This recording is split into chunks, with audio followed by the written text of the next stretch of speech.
Lakini duniani kote niye mnasikia kufanikiwa kama una chochote au mbinu nyingine zozote. Kufanikiwa kwa kawaida kunasema toa kwanza huduma, baadaye ule huduma itakulipa.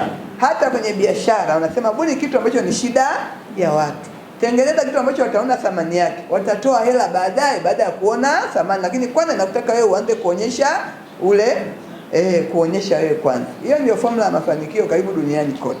Kiasikia watu waliofanikiwa siku hizi tuna simu. Kwa sababu wametuonyesha kwanza simu zipo, ndio sasa hivi tunanunua kwa bei. Lakini wasingetengeneza tungeanza kuambia nitengeneza simu, wangesema nipe kwanza hela nikutengenezee simu. Hadi leo tungekuwa hatuna simu na vitu vingine. Kwa hiyo onyesha kwanza, fanya kwanza, watu waanze kufurahia huduma, baadaye wanatoa hela wenyewe kwa sababu wamejua umuhimu wa ile huduma unayoitoa. Hiyo ndio formula ya mafanikio mahali kote duniani.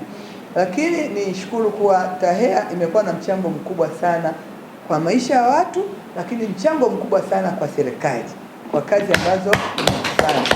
Hasa tukiongelea sekta ya lishe ambayo wenyewe mmeisema ni kama vile pamoja na majukumu yetu mengi, lakini tumejipambanua sana pia kwenye swala la lishe pamoja na mambo mengi tunayoyafanya.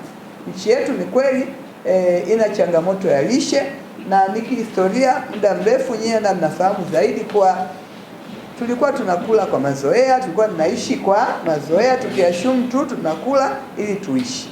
Lakini wote tunajua kula kuna aina tatu, unakula ili uishi.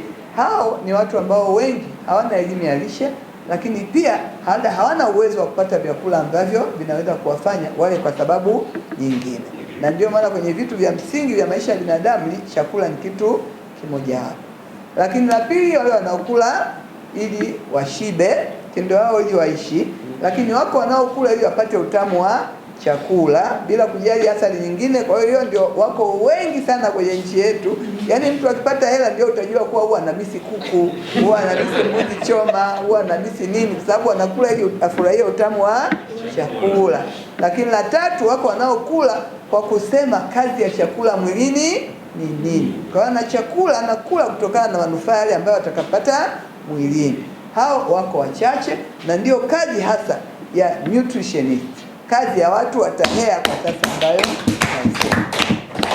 Na hiki kipengele cha tatu nchi yetu ilikimisi kwa muda mrefu, ya kujua watu wanataka kula ili wapate faida gani kwenye kile wanachokula.